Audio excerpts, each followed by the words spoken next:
Ontología atributos. Una objeción puede presentarse con facilidad al espíritu contra el valor absoluto del pensamiento. Supongamos un ser dotado exclusivamente de sensación. No conocería los límites de su conocimiento, y por ello no podría vislumbrar la existencia de un modo de conocer superior a la sensación. ¿No estamos nosotros acaso en la misma situación con relación a un modo de conocer que fuese superior al entender? La respuesta a esta dificultad nos es dada por la naturaleza misma del entender. La sensación es una manera de conocer esencialmente limitada, por su carácter orgánico, a la experiencia espacio-temporal. Por el contrario, el entender, teniendo como objeto formal el ser, valor absoluto que no se opone sino a no ser, es un modo de conocer esencialmente ilimitado, y como la inteligencia implica la conciencia de sí mismo, el sujeto consciente se conoce a sí mismo como una capacidad ilimitada, sabe que sólo hay un pseudo límite a su objeto, la nada, pseudo límite del ser.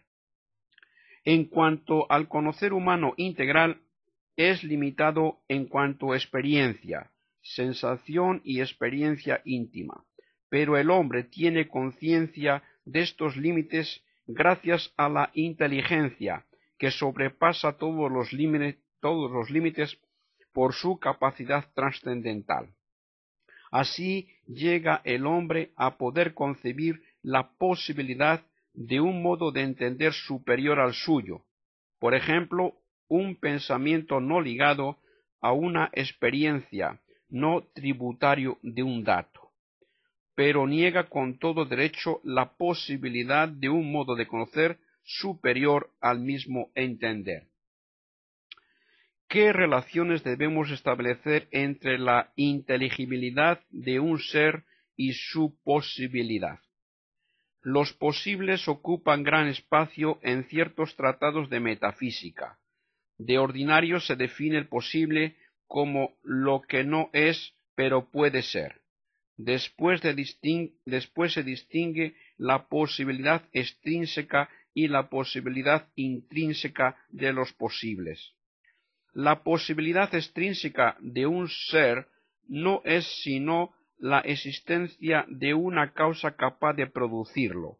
Se le llama también posibilidad relativa a la causa o positiva. La causa explica positiva o efectivamente la posibilidad de su efecto. La posibilidad intrínseca es el carácter no contradictorio de los elementos que la definen o constituyen. Se la llama posibilidad absoluta, es una propiedad de la cosa misma, independientemente de toda relación a una causa. O negativa, la ausencia de contradicción es evidentemente una propiedad negativa. Se dirá que una casa de oro es posible con posibilidad extrínseca si existe un artífice capaz de construirla. Se dirá que tiene posibilidad intrínseca si los elementos que la definen, casa y oro, no se excluyen mutuamente, cual sería el caso de un círculo cuadrado. Según ciertos autores, la inteligibilidad de un ser coincidiría con su posibilidad intrínseca. Observemos primeramente que las dos posibilidades, intrínseca y extrínseca, no pueden separarse en metafísica porque la una implica necesariamente la otra. Si se establece que una causa puede producir tal ser, queda implicado que este ser no es de suyo contradictorio. A su vez, si se establece que un ser es intrínsecamente posible, no solamente en un orden de cosas particular, el de las esencias geométricas, por ejemplo, sino en el orden integral del ser, Ello significa que no hay incompatibilidad entre la perfección del ser y las notas que definen la esencia o naturaleza del ser considerado. Ahora bien, dicha incompatibilidad existiría si no hubiese causa alguna capaz de producir dicho ser.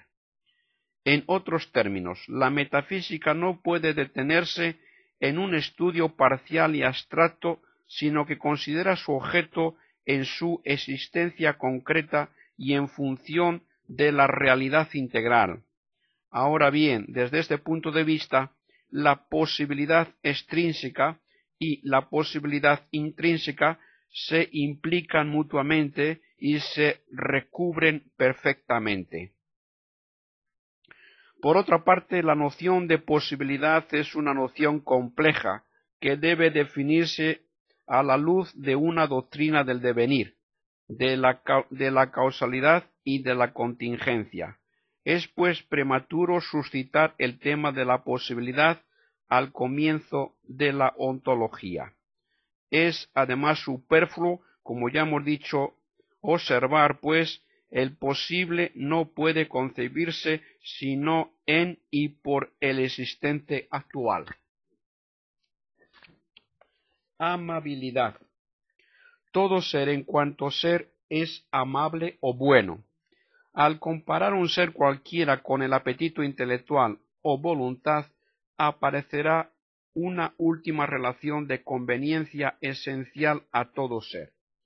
El análisis de la conciencia nos ha descubierto que el conocer es un elemento de la actividad humana completa, sustentada por el apetito o la facultad de gozo, y al igual que la actividad cognoscitiva comporta un elemento espiritual, el pensamiento.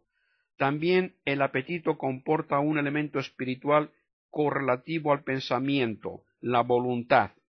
El acto perfecto de la voluntad consiste en el gozo, consecuencia de la posesión del ser por la inteligencia, mientras que su acto imperfecto es la tendencia o deseo orientado hacia el mismo objeto. Definida la voluntad como el apetito intelectual, una simple reflexión nos permite descubrir la relación de conveniencia que existe entre todo ser en cuanto tal y la voluntad. Todo cuanto es inteligible. Ahora bien, lo que es inteligible es objeto de mi voluntad. Ahora bien, lo que es inteligible es objeto de mi voluntad, apetito intelectual. Luego todo lo que es objeto de mi voluntad, es intelectualmente apetecible, deleitable o amable, es fuente de gozo intelectual. En una palabra, todo cuanto es bueno en cuanto que es. Fácilmente se descubre el proceso de la deducción realizada. Afirmación del ser. Búsqueda de una relación de conveniencia de orden extrínseco.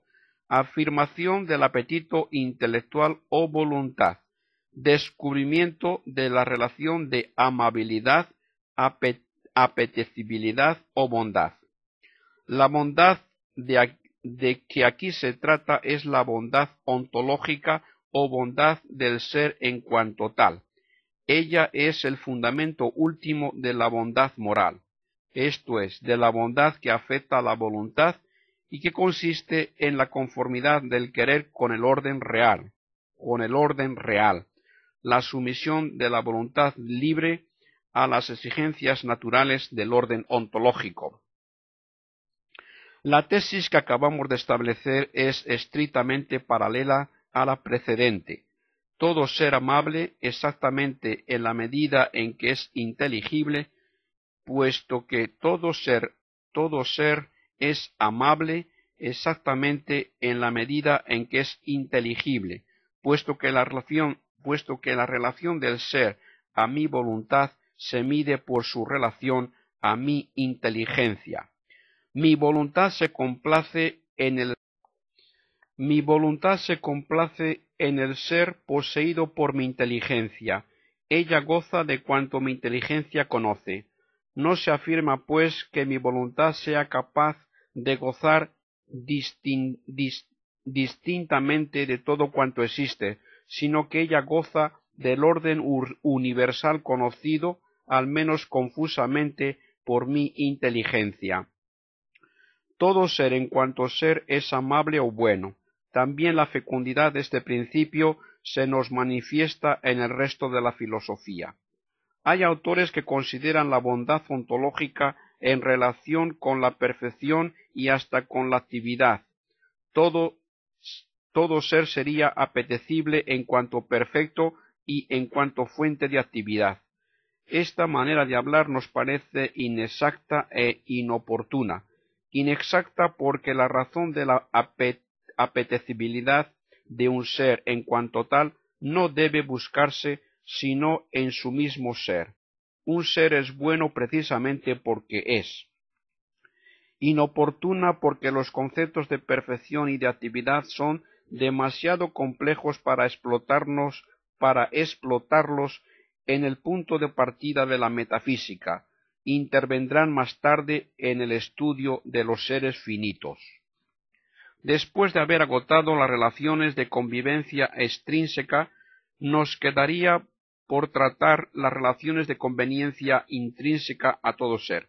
Mas, como hemos dicho ya, solamente existe una relación de este género, relación que es de pura razón, la identidad de todo ser consigo mismo. Esta relación de pura razón, que supone un ficticio desdoblamiento del ser, no tiene interés alguno para la metafísica.